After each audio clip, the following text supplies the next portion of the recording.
Muito bem. Então, antes de mais, sejam bem-vindos. Bom dia a todos. Obrigada, Marco Moura, por estares presente e obrigada, Henrique Henriques, Yeah. também por teres aceito o convite. É sempre um prazer. Só de pensar que há um ano atrás estávamos aqui a fazer, como tu dizias, Henrique, futurologia, aqui Yeah. nestes nossos labs, nestas iniciativas da TH2 e com o teu cunho, que fazias a moderação, não é? O ano passado Exato, fazias a moderação. estávamos numa posição diferente. É verdade, mas o que é certo é que conseguimos levantar a poeira toda e eu acho que a poeira ainda não baixou, não é? A poeira continua no ar.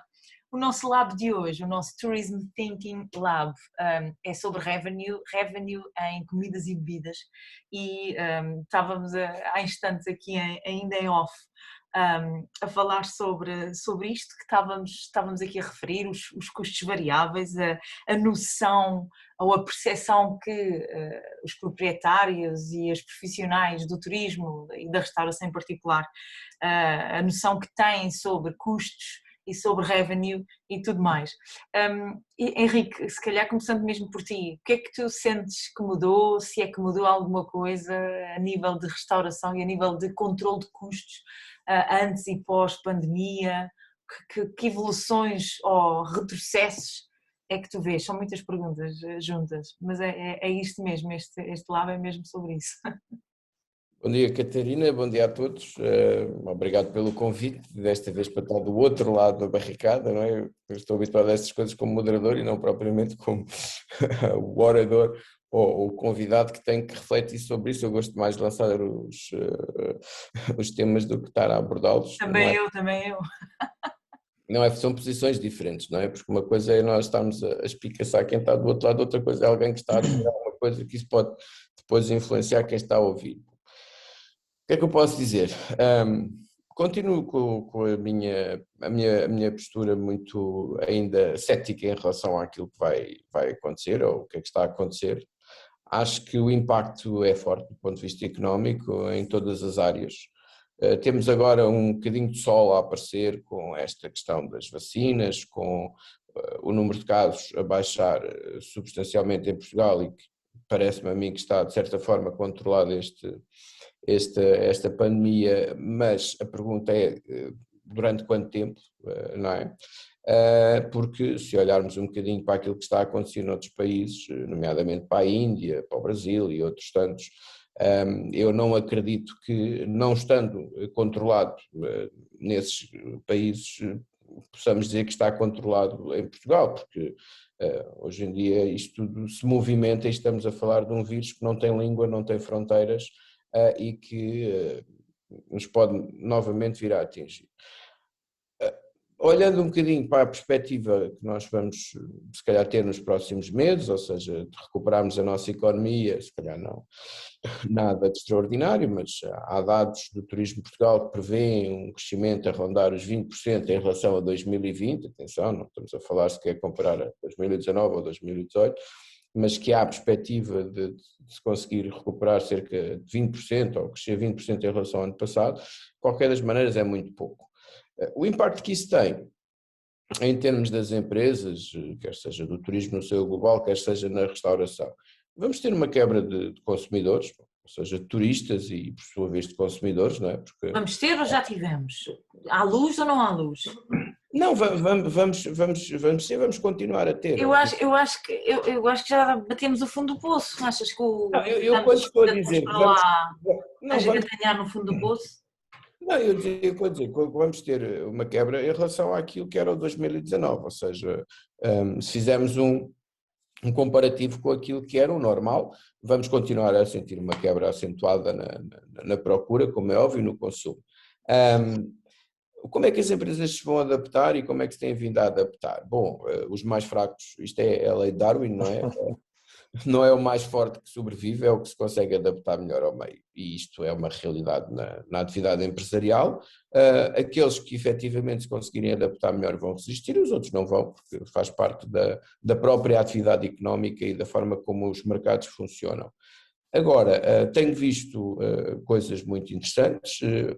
Tenho conhecimento de restaurantes que faturaram mais em takeaway do que faturavam antes do processo do takeaway, ou seja, com porta aberta, porque souberam adaptar e porque o takeaway também, embora não seja muito interessante, quando nós ouvimos falar assim no geral, também importa numa redução substancial dos custos, não é? Ao fim e ao cabo, não ter clientes em sala reduz os custos em algumas áreas dentro da operação da restauração. Então, e os custos do packaging e do delivery são insignificantes?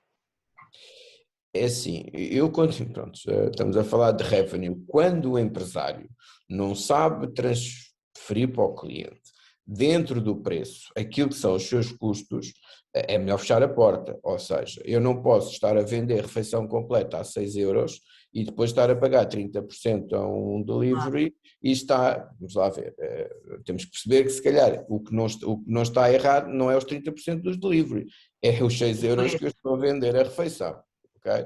E este hábito que nós desenvolvemos na nossa restauração, de trabalhar abaixo dos 10 euros, na maior parte dos casos, para atrair o cliente, o chamado prato do dia ou a refeição completa, muitas vezes só colocada à hora do almoço, ou jantar já é à carta, ok, entende-se isso, que tem também a ver um bocadinho com o mercado que o restaurante tenha. Estivemos a falar de restaurantes que apanham muito pessoas que estão a trabalhar e que precisam ou seja, se nós quisermos, em vez de olharmos para a árvore, olharmos para a floresta, nós temos um problema de rendimento em Portugal, não é? E quando eu tenho o consumidor nacional como meu principal cliente, os preços têm que ser ajustados a esse rendimento médio nacional, não é? É um bocadinho como a hotelaria. Se eu só tenho clientes nacionais, eu não posso praticar preços de 150 euros, quando um português tem um ordenado médio de 1.000 ou 1.200 euros, e estamos a falar de um ordenado médio porque alguém terá 50 mil e o outro tem 600 euros, não é? Porque este aqui é outro erro que nós também fazemos muitas vezes, porque nós não devíamos utilizar uma média, devíamos utilizar uma mediana, que era tirar o mais baixo e o mais alto. Exatamente. Não é? Agora, se eu ganho 50 mil euros e o meu colaborador ganha 600, não é? São 50.600 a dividir por 2, são 25.300 euros para cada um do ordenado médio que a minha empresa paga. Espetacular, não é? Portanto, isto é uma empresa à maneira. Ou seja, temos aqui algumas questões que são preciso sempre clarificar na cabeça das pessoas e dizer que, sim senhora, se eu estou a trabalhar para o mercado nacional, se calhar os preços têm que ser ajustados, mas nunca será a um nível em que eu, todo o custo que eu tenho daquilo que recebo, acaba por ser para distribuir pelos fornecedores das matérias-primas, pelos deliveries, por isto e por aquilo, e depois o empresário ganha o quê? Nada, porque ele também tem custos, água, luz, gás, colaboradores para pagar, etc, etc. Portanto, uma empresa tem que dar lucro, ou seja, nem que no final do ano só dê 1 euro de resultado líquido para o empresário, mas tem que dar lucro. Sob pena, se damos prejuízo, temos empresas zombies ou moribundas que infelizmente... E Henrique, tu viste isto acontecer, portanto, tu presenciaste a restauração a virar-se claramente para o takeaway ou, por outro lado, a fechar portas.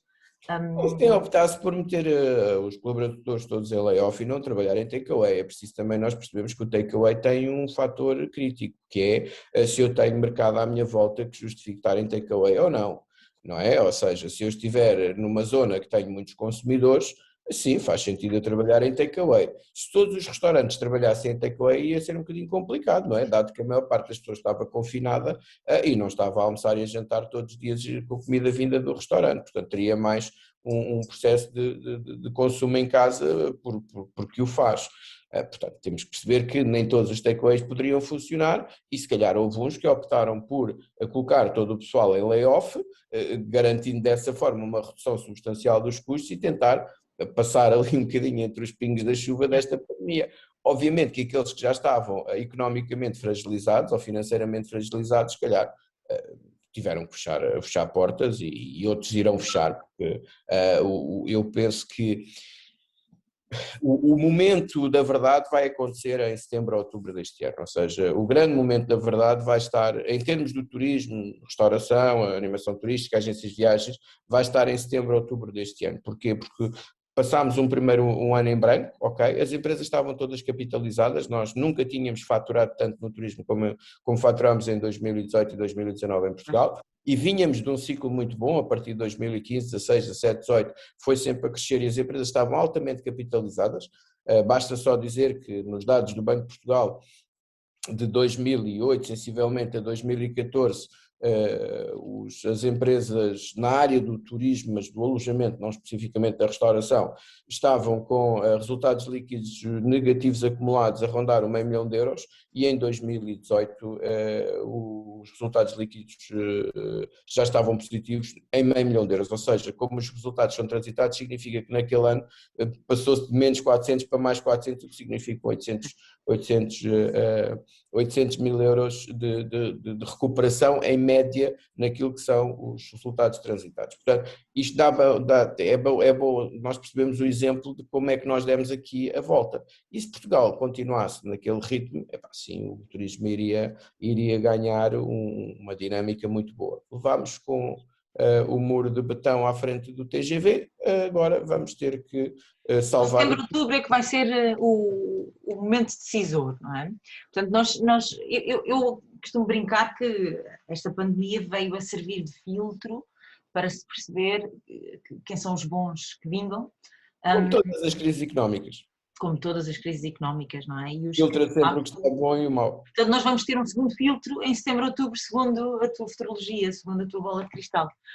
E porquê? Porque nós estamos sobre o efeito das medidas políticas, ou seja, as moratórias relativamente aos empréstimos bancários, os layoffs, algumas atividades económicas ainda têm alguma proteção do Estado, os programas de apoio às empresas, quer do Turismo de Portugal, que inclui também a restauração e similares, que estão neste momento em vigor.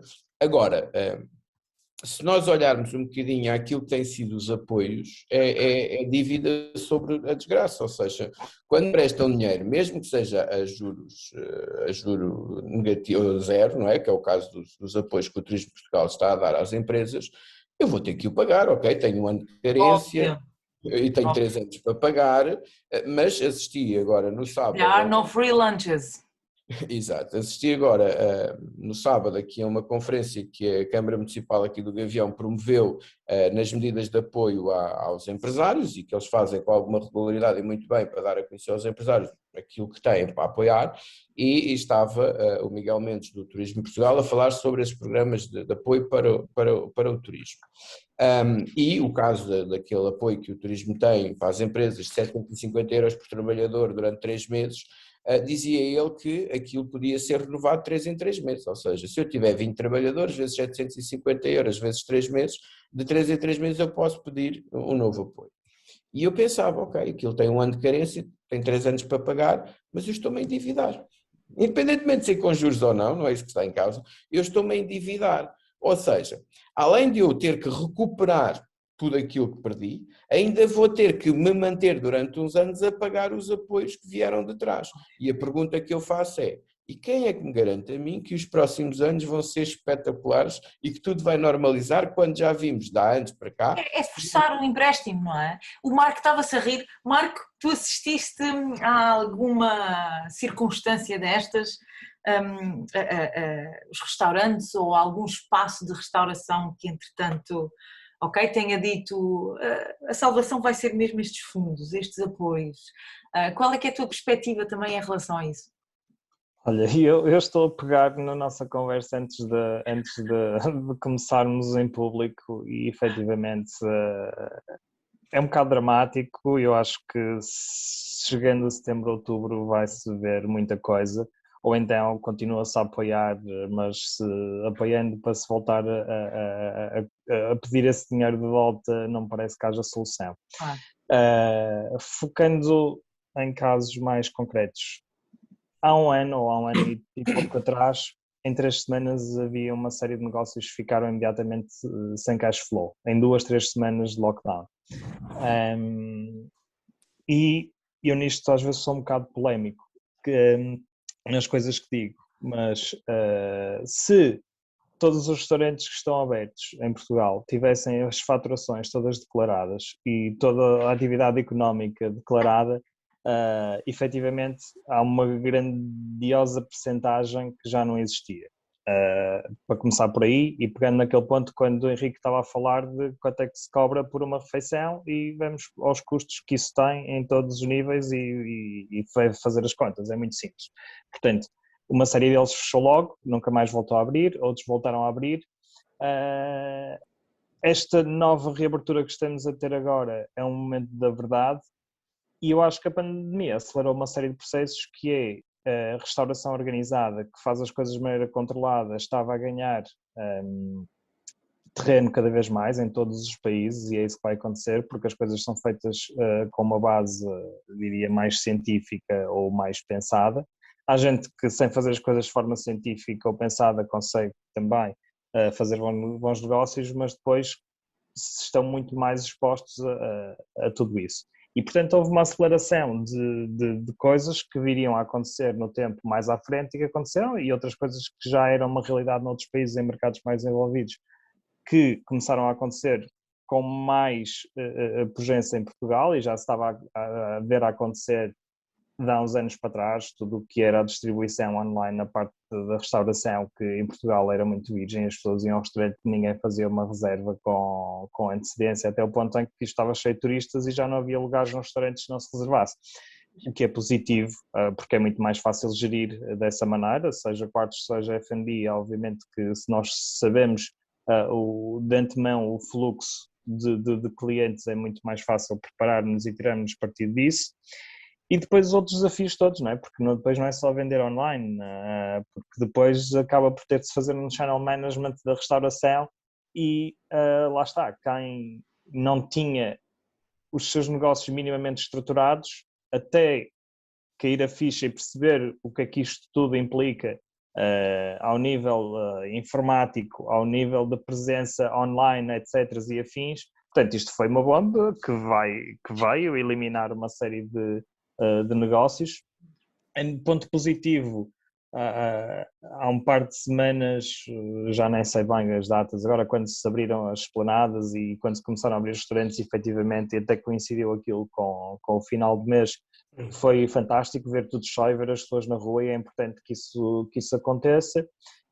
Pegando outra vez no que o Henrique disse, e muito bem, isto é tudo muito bonito, agora há muita gente a viver à custa de moratórias e etc, porque eu não me acredito que, pegando o exemplo de Lisboa, o mercado, a praça de restauração que havia em Lisboa, e quanta dela estava direcionada ao turismo que não é português, certamente. Sem esse turismo é completamente inviável manter todos estes restaurantes abertos, e portanto vai haver uma redução da praça. De segmentação, não é? Quer dizer, se deixarmos de receber determinado segmento, exatamente. E eu falo em Lisboa, e o Algarve é outro caso dramático, e o Porto terá também numa dimensão parecida a Lisboa. Conheço muito bons exemplos que no Algarve trabalha excepcionalmente e trabalhava sempre o mercado local, e portanto davam-se ao luxo, mesmo no verão, poderem fechar um dia por semana. Mas é gente capacitada que sabe o que é que estava a fazer. Quando houve um lockdown, conseguiram readaptar-se imediatamente, fazer um ajuste de oferta. Gente formada, com experiência internacional e com uma consciência muito grande das coisas, enquanto os outros foram apanhados como um tsunami, como quase todos os negócios, não é? Mas não tiveram capacidade de reação absoluta. Portanto, a restauração é um negócio muito complicado, com uma estrutura de custos muito elevada, e se a gestão não é feita a nível profissional e realmente com uma clara noção de estratégia, tanto de venda como de controle de custos, as coisas não acontecem simplesmente, e acredito que vamos ver ainda muito mais sangue do que o que já vimos, não tenho dúvida absolutamente nenhuma. Marco, mas então a formação pode ser a resposta? Tanta formação que tem havido, eu vou reformular. Como é que se consegue a capacitação desses restaurantes ou desses espaços de refeição para que se reinventem? Ou devem adotar uma estratégia de, ok, agora não temos estes clientes e não temos esta segmentação, vamos partir para outra? A formação é importante. Eu acho que o que vamos assistir é vamos ter especialistas e vamos ter consultoria a ajudar negócios, porque depois, quando os negócios também estão no dia-a-dia e com meios reduzidos, não há tempo para a parte estratégica, para a parte de implementação de ferramentas, de organização e etc. Portanto, as pessoas vão ter de ir, e em vários negócios, buscar ajuda. Agora quantos podem pagar essa ajuda?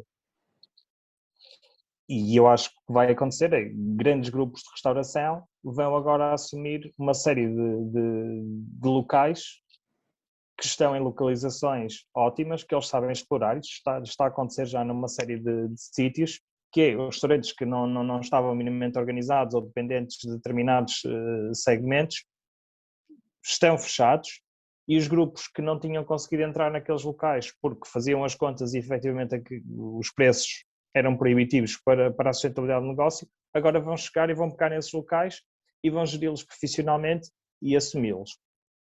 Os outros, realmente eu acho que quem tiver backup financeiro e tiver inteligência e humildade de pedir ajuda, pode aguentar-se, mas há muitas pessoas que, pese todos estes meses, continuam sem ter a noção do desafio que é manter um negócio de restauração a funcionar com rentabilidade. E aí Há uma questão mais importante que nós temos que ver, que é assim, há muito empresário que entra no mercado como um oportunista, e são esses que acabam por destruir um foi bocadinho cair o mercado. e cair e cair. Ou seja, Tudo correu bem. eu vou abrir um restaurante porque há milhares de turistas em Lisboa, então eu vou abrir um restaurante porque o que está a dar é restauração. Eu não percebo nada de restaurantes, mas vou Nem tem contratar. vocação, e quem diz restauração diz alojamento. Exatamente, mas há uma oportunidade porque há muitos turistas. Eu no outro dia ouvi uma... Não é que não seja legítimo fazê-lo a nível estratégico e financeiro, mas há que saber o que é que se faz. Eu ouvi uma discussão de alguém que estava muito preocupado, que me dizia, pois e tal, eu abri um alojamento local, ou um turismo rural, uma coisa qualquer, porque na altura me disseram que o turismo é que estava a dar, e eu... Disseram. Não é a minha área, e eu quando penso assim, bom, se me vierem dizer que a ração para animais é que está a dar, eu vou abrir uma loja claro. Só porque me disseram. Não, é assim, acho que o princípio básico é eu ter algum... Claro, nós temos duas maneiras de investir. Uma, ou eu conheço a área e vou investir, E valências. ou eu tenho dinheiro, sou um investidor financeiro e contrato alguém que tenha as competências para depois fazer a gestão. Estas são as duas formas corretas de nós entrarmos no mercado. Agora, eu não percebo nada disto, há uma oportunidade e vou abrir um restaurante, ou vou abrir um alojamento local, ou um turismo, o que seja. E depois não me vou, e aqui eu vou deixar uma nuance, podia dizer, ok, depois vou buscar alguém que me ajude, ou uma empresa de consultoria.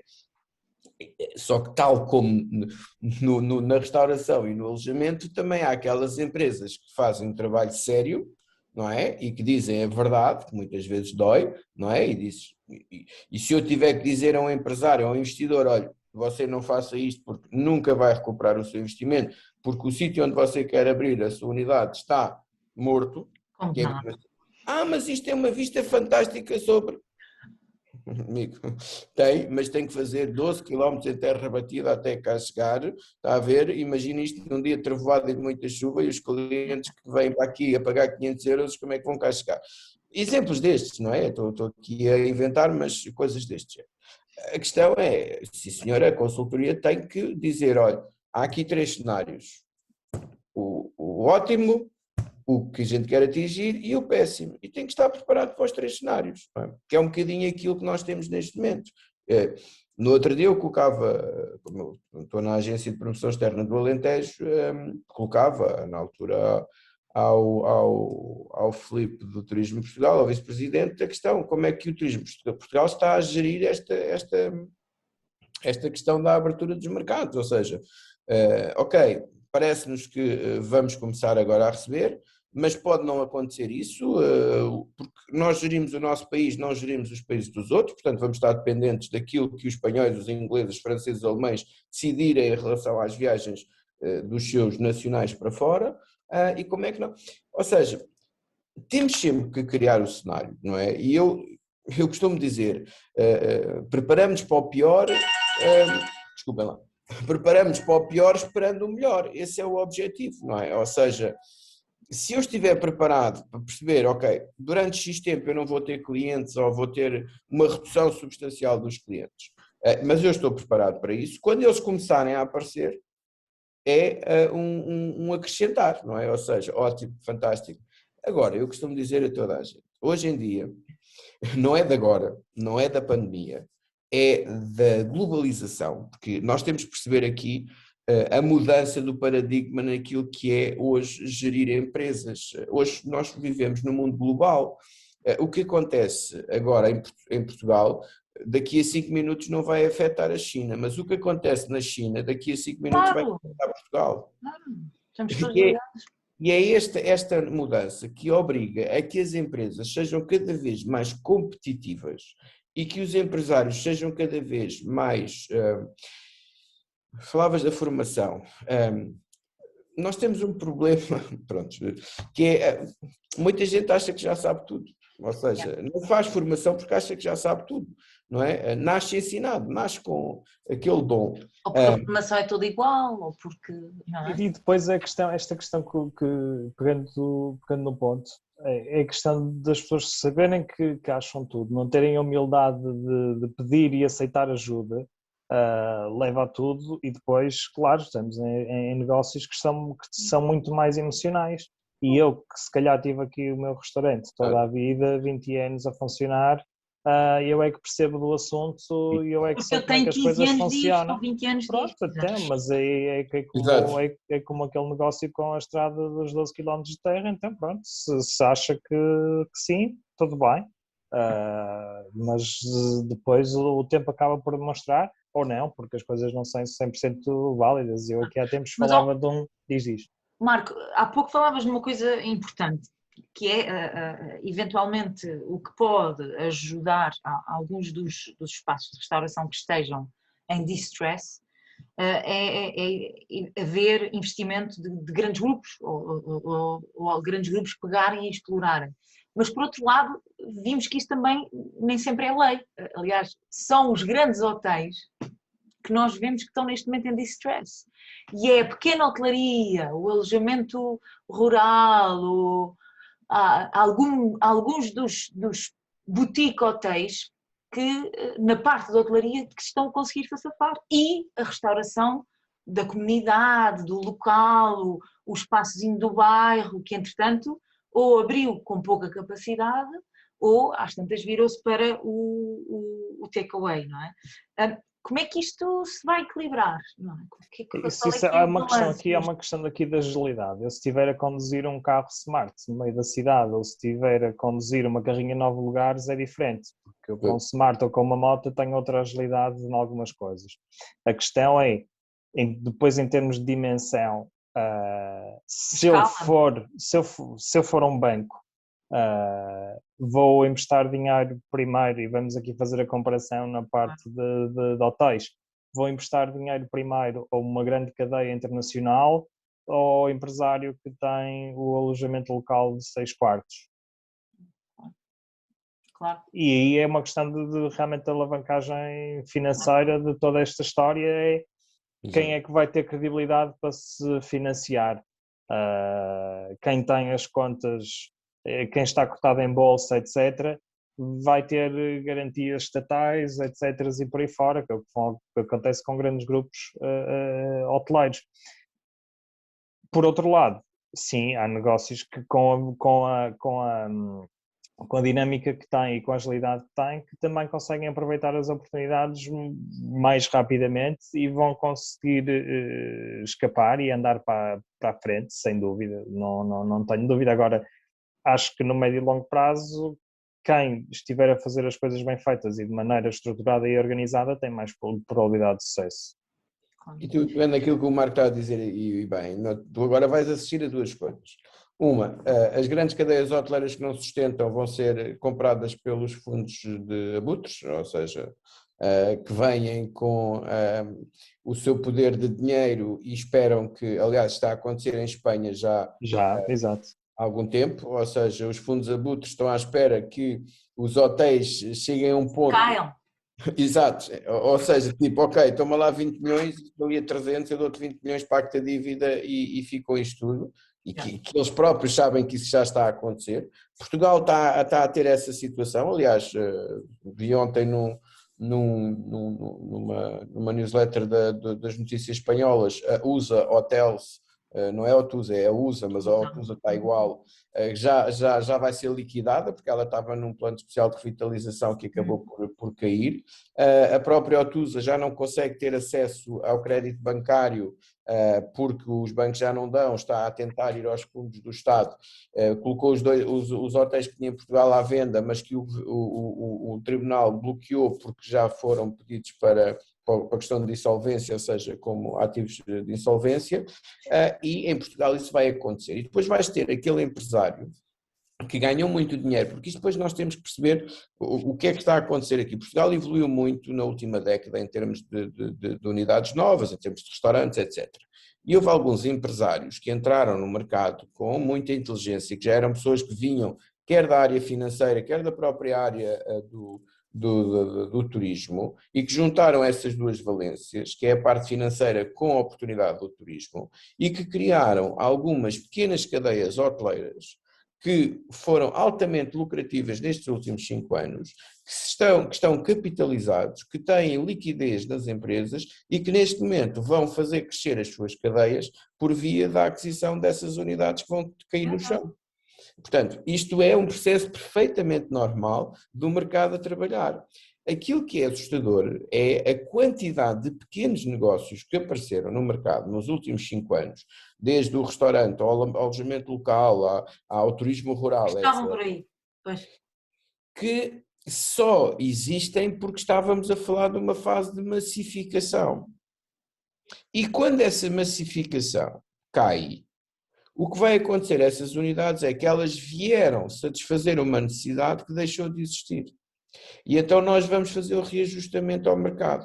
E é normal que todas essas unidades, e que lá está, pela sua fragilidade, quer do ponto de vista financeiro, porque ao fim e ao cabo, o que dá cabo das empresas não é a falta de clientes, é as obrigações financeiras. Atenção, porque é assim, se nós estivermos a falar de custos operacionais, eu posso reduzir os meus custos operacionais, despeço pessoal, mudo fornecedores, renegocio, baixo o nível de qualidade dos produtos e procuro produtos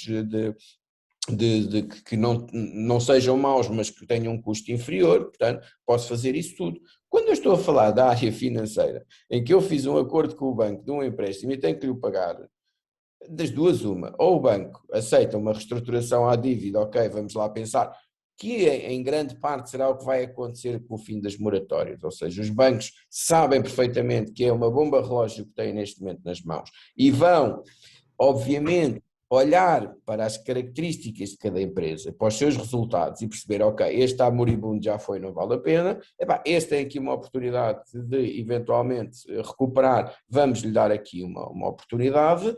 Agora, se muitas empresas saem desta fase com um portfólio de financiamento por via dos apoios muito pesado, isso vai ser mais. Isso vai ser um risco para qualquer banco avaliar a viabilidade económica daquela empresa ou não. Porquê? Porque nós vamos ter que projetar as coisas para 4, 5, 6 anos. Eu já disse e volto a afirmar, esta crise vai demorar cerca de uma década a voltarmos àquilo que estávamos em 2018, 2019.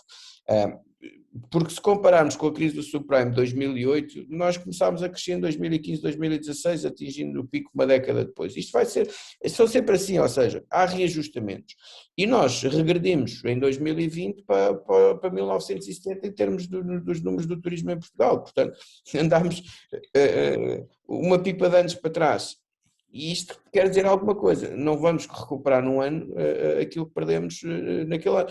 Além disso, há outro efeito, que é um efeito de trauma psicológico nos consumidores.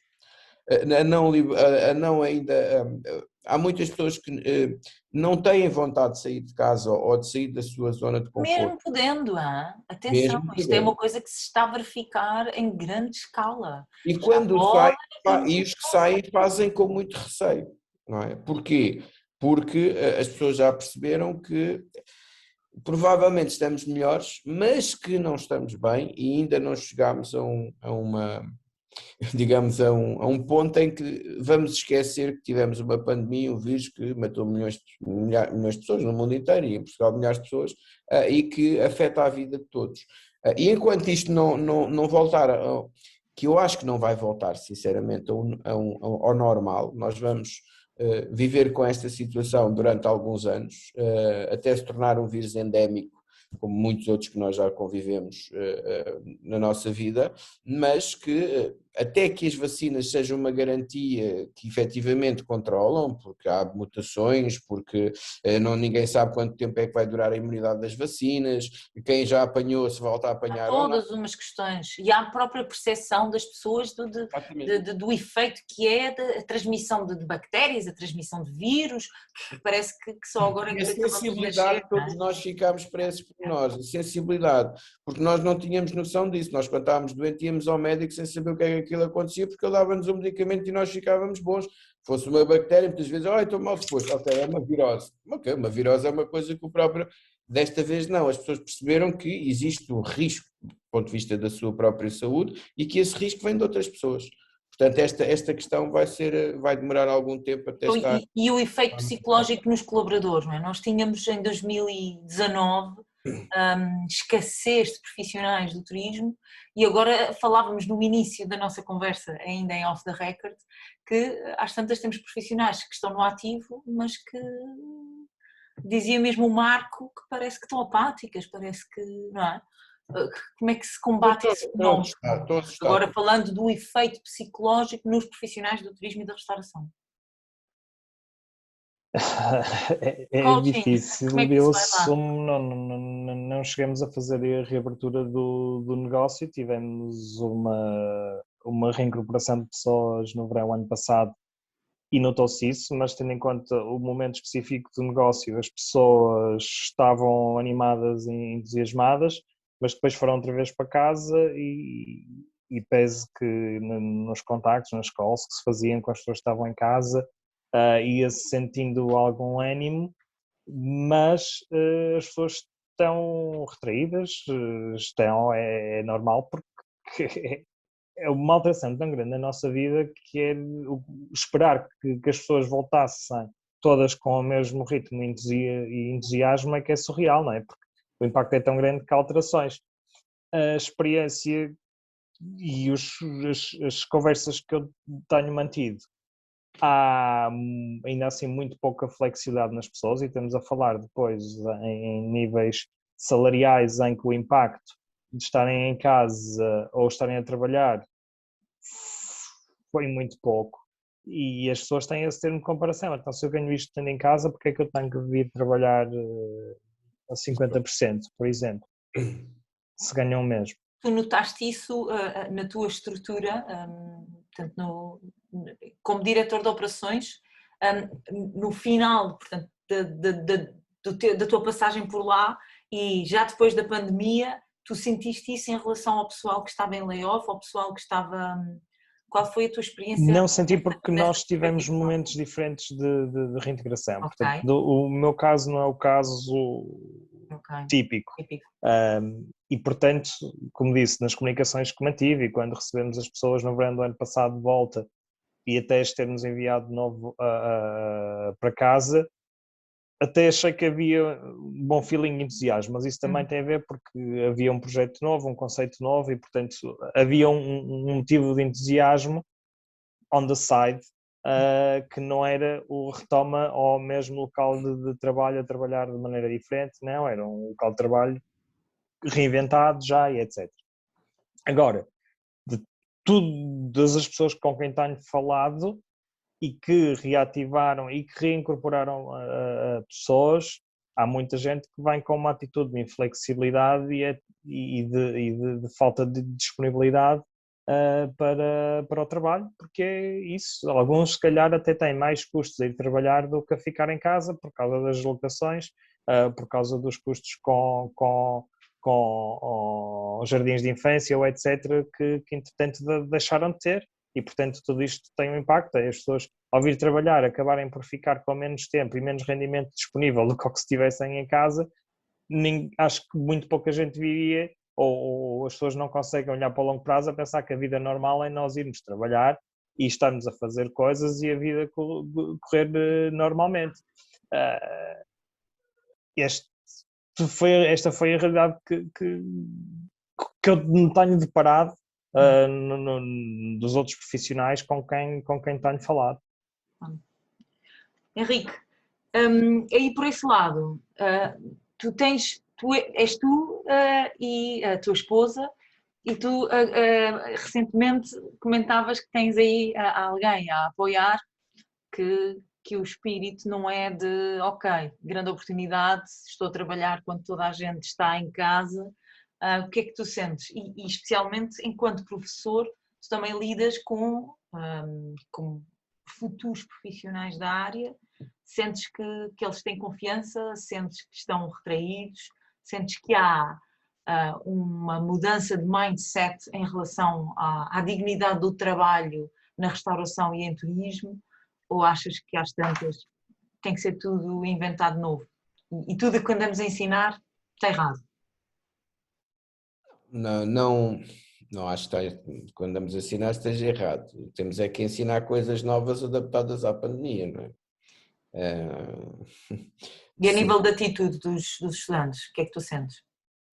É assim, eu sinto... Não devia estar nesse curso, já me arrependi, devia mudar de curso. Não, repara... Pessoas a mudar de carreira também, Aliás, eventualmente. tu sabes que nós temos dois efeitos no turismo, principalmente na escola ligada ao turismo. São aqueles miúdos que alguém lhes disse que o turismo é que era e estava a dar, e estão a fazer os cursos de turismo, portanto, verdinhos não sabem nada do que é que o esperam, não é? Mas estão ali entusiasmados.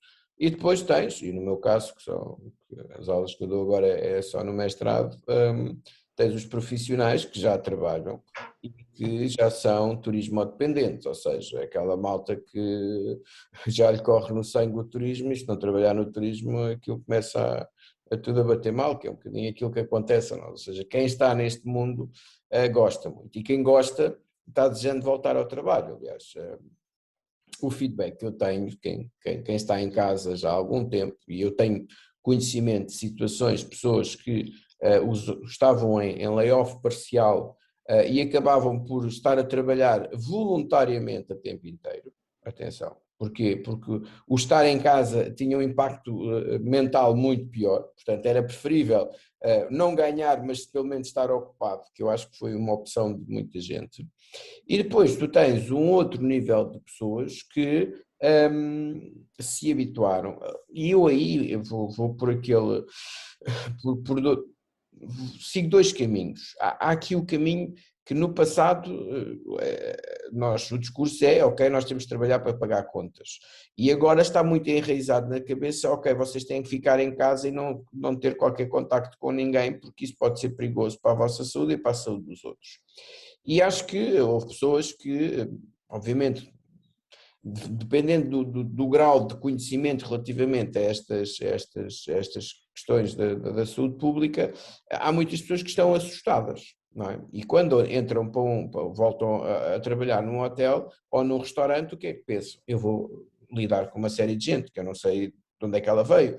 Não, isto muitas vezes pode fazer confusão na cabeça desses profissionais, que é o medo que lhe foi colocado e que neste momento está na sua mente, ou seja, o que é que nós fizemos aqui? Nós adotámos todos e mais alguns protocolos e procedimentos relativamente ao contacto com os clientes, à higienização dos quartos, etc. Ou seja, nós fizemos muito mais que aquilo que o selo do turismo do Clean and Safe nos pedia. Porquê? Porque somos nós que estamos aqui, ou seja, se eu tiver casos aqui, não é? Provavelmente, dado que a unidade é pequenina, vou ter que fechar. A mesma coisa com o restaurante pequeno, que seja familiar. Ou seja, se o próprio empresário não tomar as medidas corretas, está a colocar em risco o seu próprio negócio. E eu acho que, nesse sentido, foi relativamente fácil também convencer as pessoas que trabalham connosco que, ok, estejam tranquilas, não vamos ter qualquer tipo de problema, não é? Nós começámos o ano passado, quando reabrimos com geradores de ozono, ou seja, que era uma coisa que na altura não era recomendado sequer, porque não havia por parte da DGS qualquer tipo de recomendação, e eu andei a fazer uma pesquisa enorme, havia as lâmpadas gérmicas e havia os geradores de ozono, que eram do mais eficiente em termos de higienização. Epá, as lâmpadas as gérmicas tinham um problema, porque elas efetivamente são eficientes onde a luz bate, mas num quarto de hotel tu tens muitas sombras, debaixo da cama, atrás dos roupeiros, atrás de uma mesa de cabeceira, tens as casas de banho, ou seja, não era eficiente para nós. Na altura eu até falei com o senhor que vendia isso e dizia-me, pois o que você pode fazer é arranjar uma tábua com aquele papel prata de embrulhar a comida e depois fazer refletir. E às tantas estás a dormir dentro de uma nave espacial em vez de um quarto de hotel. Não estás a dormir, aquilo era só para fazer a desinfecção entre clientes. E eu disse, bom, se calhar é mais fácil eu arranjar um espelho do que arranjar uma tábua com esse papel. E depois continuei a pesquisar e encontramos as máquinas geradores de ozono, efetivamente, que eram extremamente eficientes, transformando o oxigênio em ozono, obviamente com algum cuidado do ponto de vista respiratório, e passámos a utilizar isso. Super tranquilo. Os próprios clientes, não é? Porque quando nós, estadias até 3 noites, informávamos o cliente que não efetuávamos a limpeza do quarto, por segurança de ambas as partes, mas que se o cliente quisesse, porque havia clientes que traziam crianças, e já sabem como é que é as crianças, aquilo que nós dizemos é, o senhor sai de manhã, nós colocamos as máquinas de ozono e depois é que entramos lá para poder fazer a limpeza do quarto e a substituição dos atoalhados, etc. E a coisa correu lindamente, porquê? Porque nós nos protegemos bastante. Aliás, fizemos desinfecção com aquele produto do Biodet em todas as áreas públicas, no ar, aquilo ficava em cima, durava um mês, que era o que era utilizado nos transportes públicos. Porquê? Porque é a minha segurança é a segurança dos meus clientes, isso para mim é fundamental, não é? Mas acho que não... E transmite isso a nível de comunicação, a nível de marketing, tu referes isso a algures nos teus canais de venda? Não, Catarina, eu acho que... Praticas isto Eu vou-te ser sincero, eu sou anti-selos e anti-porcarias dessas, porque é assim, um selo não significa que eu esteja a praticar o que quer que seja. A minha consciência vale muito mais do que qualquer selo que possa ser criado. E como a minha consciência é aquilo que eu gosto de dormir todos os dias tranquilo na minha caminha e saber que estou a fazer o melhor que posso para os meus clientes, não tenho necessidade de andar se o cliente perguntar, aliás, havia clientes que nós colocávamos nas portas dos quartos em higienização e fechávamos, porque o ozono faz mal do ponto de vista respiratório, e metíamos lá a não entrar, e as pessoas vinham-nos perguntar, porquê que vocês têm ali aqueles quartos a dizer não entrar e têm ali uma placa na porta? E nós explicávamos, olha, nós fazemos, isso é espetacular. E eu, sim, claro, se eu tenho que estar no quarto, tenho que estar descansado.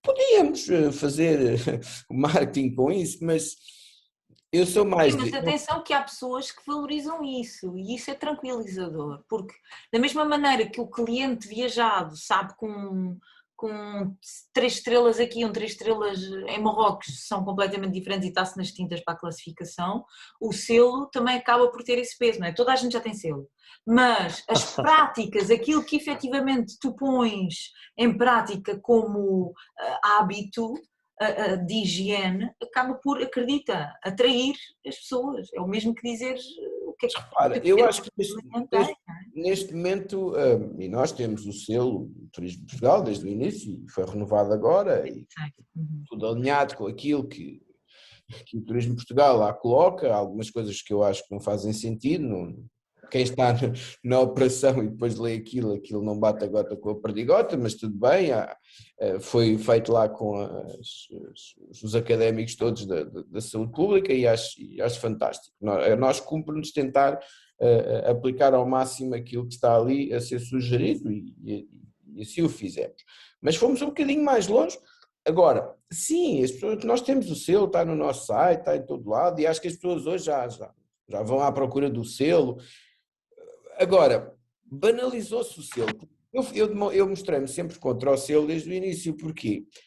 os hotéis eram uma porcaria nojenta, sem higiene nenhuma, e a partir de agora, com este selo, passaram Agora é que estão a praticar coisas que já deviam praticar, exatamente, exatamente. Ou fazer de conta que praticam, ou meter no mesmo saco dos outros que praticam. Daí, Exatamente. eu costumo dizer que o turismo e a hotelaria tem que ser como se estivéssemos a falar de uma criança de 4 anos. Explicar tintim por tintim o que é que estamos a fazer, o que é que implica. Não é? E tem a ver também com toda a questão cultural, quer dizer, se as pessoas não são honestas em termos de declarações fiscais, nem em inspeções de veículos automóveis, vamos todos acreditar que toda a gente estava a fazer aquilo do Clean and Safe. Obviamente é uma iniciativa importante e foi válido criar um guião para ser seguido por toda a gente. Agora, obviamente, também, junto para quem está na área, entrar em determinados sítios e as pessoas estarem ou invadirem as redes sociais com o Clean and Safe e depois todos nós, ou muitos de nós, sabemos o que é que lá se passa dentro. É uma falta de honestidade e muito grande que se assistiu, pondo em risco muita gente. É importante, sim, partilharmos as nossas práticas, mas o selo, efetivamente, e sem querer ser um cético, vale o que vale, não é? Vale o que vale. É um guião, é interessante, é válido para quem não tem ideia, não tinha ideia do que fazer naquele momento, ter um guião. Agora, uma série de negócios colocarem o Clean and Safe, e muitos deles são grandes negócios e cadeias de restauração e de hotelaria que estão bem implementadas, colocarem o selo. Sim, também uma oportunidade cómico. para aparecerem pelo meio, não é? Aqui falamos hoje de questão cultural, das valências de cada gestor ou proprietário dos negócios de restauração e turismo, e há aqui a questão muito importante que é também a caracterização das coisas, não é? No início da pandemia falava-se de ir ao restaurante local, de ir ao espaço pequenino, e eu pergunto, Marco, falaste há bocadinho, voltando ao tema dos grandes grupos ficarem com a exploração ou com a aquisição total de espaços de restauração, às tantas, o que é que nós vamos ter como caracterização da restauração, não é? Se daqui a uns meses espera-nos um boom de vamos salvar aqui a restauração nacional e afinal vamos ser grupos grandes, o que é que vai ser da caracterização desses locais, não? Todos os locais que não conseguiram sobreviver, como é que isto vai acontecer? Eu falava a semana passada com um fotógrafo que é apaixonado pelos Açores e ele diz que vai aos restaurantes e todos os restaurantes pipis é sempre o mesmo, não é? É a redução de não sei o quê, é a espuma de não sei o que mais e aquilo parece que não é nada local. Por exemplo, vais aos Açores e é o oposto também, é tudo muito bruto, muito servido assim, sem qualquer primor.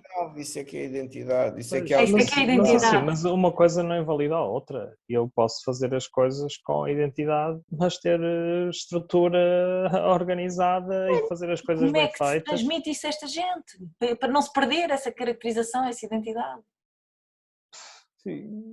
Qual é a fórmula mágica? Não, eu acho que é ter pessoas que percebam do assunto. Eu tenho um grande exemplo, se calhar não devia falar dele, até porque é meu patrocinador, mas são pessoas que vêm com experiência internacional, com formação em grandes grupos, têm um negócio altamente local, altamente rentável, numa localização turística onde a maior parte, ou 90% dos restaurantes funcionam direcionados a turistas, com produtos locais, a fazer entregas, com uma dinâmica brutal que mais ninguém tem naquela localização, não é premium, mas é próxima, mas criou como uma bolha um destino.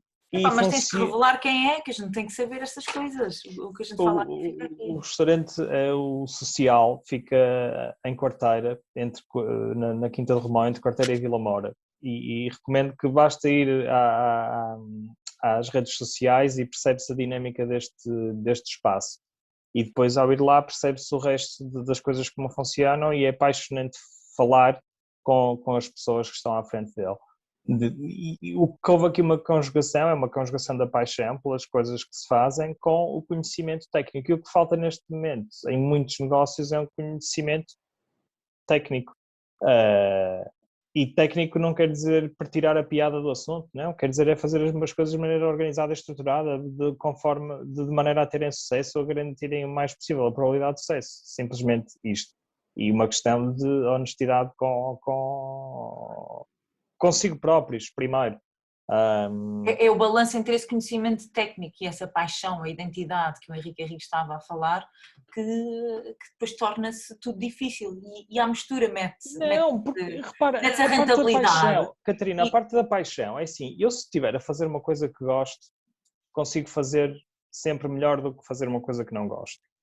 Portanto, isto tem a ver com definição do conceito, posicionamento e etc. Mas depois é preciso validar isto, não é? Porque imagina, a minha paixão é fazer restaurantes de buffet para 1000 pessoas. Mas eu tenho que ter alguém que me diga que fazer, sei lá, no Alqueva um restaurante de buffet para 1000 pessoas, se calhar não é a melhor estratégia de negócio. Ou se calhar até pode ser. Podem vir autocarros dos chineses daqui a 3 anos e aquilo está cheio todos os dias e fazem casamentos e etc. Digo eu, não sei. E futurologia, mas assim, à partida, em termos de probabilidade de sucesso, não era um negócio que eu investia e se calhar nenhum de nós está aqui a ouvir e investia. Mas há pessoas que continuam a fazer coisas assim sem cabeça e vê-se às vezes negócios.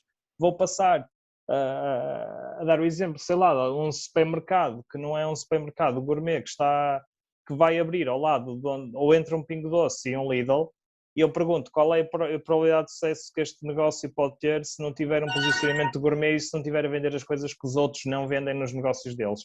Portanto, isto depois é preciso às vezes ter alguém que ajude, mas as pessoas acham, não é?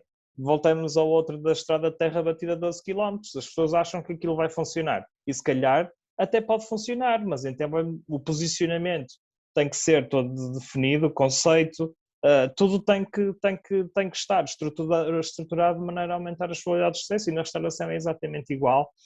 Os períodos, horários de funcionamento, os custos de operação, oferta, segmentação, distribuição, etc. Estamos aqui a complicar, mas é verdade, se queremos garantir... É verdade, as coisas têm que estar todas articuladas. Pronto. Não há respostas simples, não é só revenue, não é só a segmentação, não é só conceito, é a mistura de tudo isto. Não é? Portanto, agora, quantas pessoas estão disponíveis... Depois tu definires o que é que queres dar ao cliente. Exato, agora, quantas pessoas que têm restaurantes estão abertas a que chegue lá alguém e que lhes diga, olha, isto tem que ser feito desta maneira, vamos estruturar assim, eu vou ajudá-lo desta forma e etc. E há gente capaz e disponível para ajudar. As pessoas são muito pouco receptivas a isso. E claro, os resultados vão-se continuar a ver durante todos estes meses. Mas, e a questão do local que tu falavas, eu vejo negócios, estou a ver um aqui pela janela que sobreviveu, porque há aqui uma comunidade local enorme que está em teletrabalho e que não tem tempo de cozinhar e que vai lá buscar as refeições, mas eles adaptaram-se em termos de comunicação, em termos de organização do serviço e etc. para conseguir. Claro. É essa iniciativa que o próprio empresário tem que ter e ler um bocadinho o que é que o mercado está a pedir naquele momento, não é? Que ao fim e ao cabo os empresários satisfazem ou tentam satisfazer necessidades que o mercado tem. Obviamente podemos criar algumas através de ideias e iniciativas próprias, mas o que nos interessa a nós é perceber o que é que as pessoas querem, não é? Houve agora a questão dos nómadas digitais, aquelas unidades que se adaptaram, deixaram de vender quartos à noite e passaram a vender ao mês, porque simplificaram a forma e baixaram, obviamente, o preço. Tal e qual. Mas lá está, se calhar, se forem pessoas, e eu creio que, muito sinceramente, que isso vai ficar, é algo que vai ficar, os Estados Unidos já fazem isso há anos, nós é que somos sempre muito atrasados, que é o teletrabalho e o trabalho a partir de casa. Há uma série de profissões que não justificam ir para o escritório. Claro. Sim, mas repara uma coisa, ir para o escritório para estar sentado numa secretária com uma série de colegas para às 6 da tarde sair e voltar para casa, não podia fazer, estar sentado num computador um dia inteiro, não tem qualquer interação com outras pessoas, nem com clientes, qual é o sentido que isso faz? Claro, não sou defensor de, ok, a pessoa está em casa, assume os custos não, as empresas de verão. uma mistura, porque é que tem que ser tudo, porque é que não Nem podem precisa ser ser 2 dias por mistura. semana, por exemplo, no escritório e... Porque as pessoas também precisam de sair de casa, porque há muita gente que não, em As teletrabalho pessoas não estão produz sedentas nada, para não é? voltar para o escritório, parece impossível. Sim, mas Então, é assim, enquanto tu estás em teletrabalho, tanto podes estar em casa como numa esplanada agora com muita Exatamente. gente a trabalhar e com uma inspiração brutal, com uma vista fabulosa, quer dizer, isto agora Exato. depende da produtividade de cada um, depende quem das me dera a pessoas. mim, quando trabalhei em hotelaria, na área da comercial, me terem permitido que eu podia trabalhar para a esplanada ou não sei quem. Não, Exato. Em vez de estar numa cave sem luz fechado, que acontece em Exatamente. muitos o sítios. meu chefe Eu acho que, metia-me lá num exatamente. buraco com o fato e gravata e eu dizia, mas nem posso tirar a gravata. Não, porque você, pronto, E não sei ok. o quê, e tens que ir vestido assim, tens que fazer assado. A pandemia vai trazer estas coisas. Muito bem. Nós já estamos aqui a passar das 11, não sei se entretanto há perguntas, respostas, comentários, críticas, vamos aqui abrir o painel a perguntas e comentários, ou se vocês os dois entretanto também tiverem aqui algum assunto que achem que seja quente e importante de se abordar aqui na parte dos novos e velhos desafios das comidas e bebidas, continuando aqui esta espécie de futurologia. Há uma mensagem de desfecho que vocês queiram partilhar? Vamos começar se calhar ali pelo Marco, o Marco está com arte e tem uma mensagem. A minha mensagem é, se não sabem o que é que hão de Fica lá fazer, fora. peçam ajuda. Acho que tenham a humildade de pedir ajuda. É como quando nós estamos no trabalho e vou pegar no lodo do restaurante e se a minha estação está no lodo, eu tenho que pedir ajuda antes que seja tarde demais. Isto é uma grande mensagem. Quanto ao resto, os restaurantes vão continuar a ser restaurantes, com mais ou menos capacidade, com mais ou menos máscaras e desinfetantes. É uma coisa que está muito enraizada na nossa sociedade, culturalmente. A questão é que tem que ter uma gestão profissional, como todos os negócios em todas as áreas de atividade têm de ter uma gestão profissional. E termino tal como comecei. Se todos os negócios fizessem as coisas de forma transparente, se calhar 30 ou 40% deles já não existiam. É verdade, com tudo Independentemente da declarado. pandemia. Pois é. Por acaso, no outro dia estava a fazer um exercício mental. Pronto, todos nós vamos beber o nosso café, não é? Se calhar 50% dos portugueses, os 10 milhões, bebem café todos os dias e alguns deles até bebem mais do que um café por dia. E eu estava a fazer um pequeno exercício que é, a maior parte das pessoas não pede fatura, não é? Mete lá os 65 cêntimos, ou 70, ou 60, ou o que for, e volta a costas, não está preocupado com isso. Mas devia estar, porque se nós fizermos as contas, imaginem que cada português bebe em média 2 cafés por dia, os portugueses que bebem cafés, e 50% desses portugueses, portanto estamos a falar 5 milhões vezes 2 dá 10 milhões de cafés por dia. Ao final de uma semana são 70 milhões de cafés, ao final do mês são 28 milhões. 21, exato.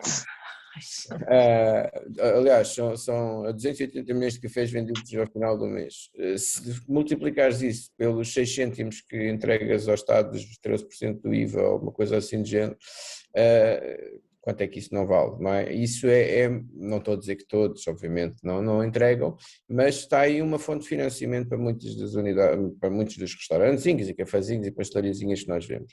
E houve outro estudo que foi feito pela União Europeia que era o rácio de cafés e restaurantes na Europa por cada 100 mil habitantes.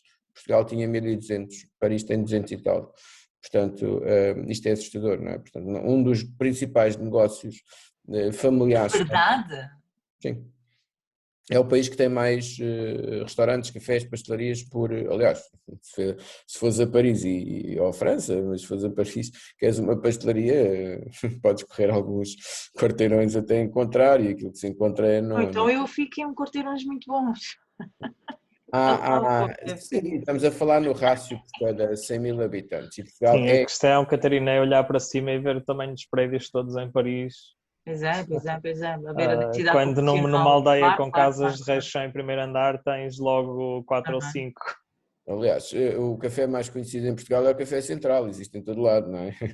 Quero que tu vás a um Café Central. Portanto, e não é só isso, tens os cafés que estão nos cafés, pastelarias, as associações desportivas que também têm o seu cafezinho, portanto é uma cultura nacional. Pois é, eu não tinha pensado das atividades desportivas e dos clubes desportivos. Tu vais a um treino com o teu filho, a um jogo, se ele jogar, então há sempre um bar. Mas a questão é que a gente não os vê com ar de ostentação, não é? A gente não os vê assim a pensar, epá, estes gajos estão bem. E às tantas, ok, eu não querendo fazer aqui de advogado do diabo, não queremos, todos nós, todas as atividades empresariais declaradas, as empresas que têm uma atividade no mercado e que estão de porta aberta, todos nós vivemos estrangulados, não é?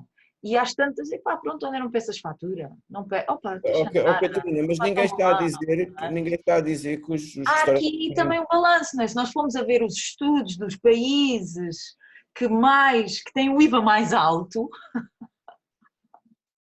Pois, porque não se paga e depois é uma pescadinha de rabo na boca, por isso é que depois não é, eu sou filha de pais contabilistas, vocês... Pois, tens Suíças, Luxemburgo, Bélgica, esses países todos têm altos ordenados e efetivamente pagam impostos, mas se calhar as pessoas não comem tantas vezes na rua como nós se calhar comemos.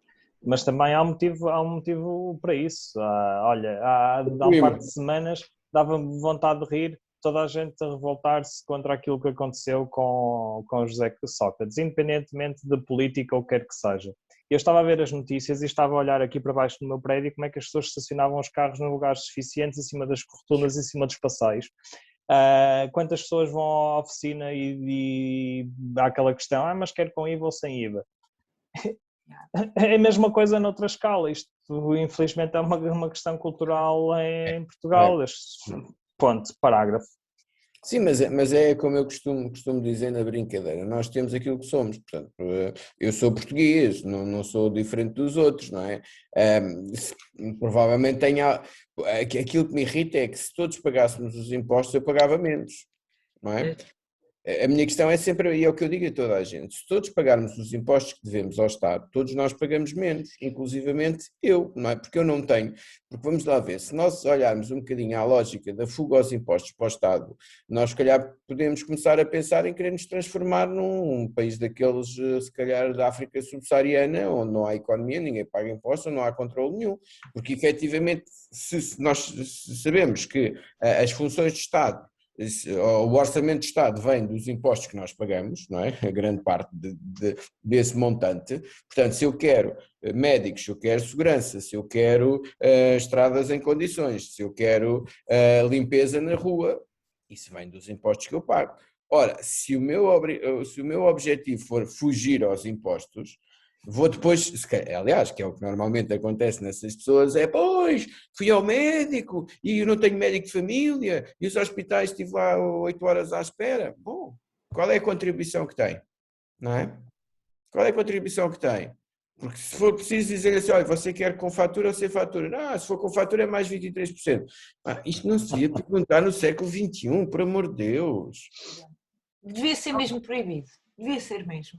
Mas ilegal. Mas é ilegal. Aliás, isso é ilegal. A questão é, enquanto a nossa burocracia, e foi aquilo que eu já disse, isto Eu quando digo ilegal, digo aqui no sentido de haver caça. O problema é que o Estado, como não recebe impostos, também não tem capacidade de fiscalizar, porque depois as entidades fiscalizadoras não têm dinheiro para o gasóleo dos carros e os carros estão a cair aos bocados e estão estacionados à porta Isto é tudo uma pescadinha de rabo na boca. Mas a forma de resolver isso é acabar com a burocracia. Como é que os americanos fazem? Os americanos não precisam de faturas nem de contribuintes. Os americanos dizem, vais abrir aqui um restaurante, quantos lugares tens? 100? Ok, sim senhora. Então um restaurante com uma média de 100 lugares tem uma faturação média de X mil euros. Sim senhor, então pagas 25% de impostos. Se faturares menos, a percentagem acaba por ser maior. Se faturares mais, vais ganhar muito mais dinheiro, mas o valor é fixo, ou seja, não há cá em função de mete lá o SAFT e agora vamos ver, não sei.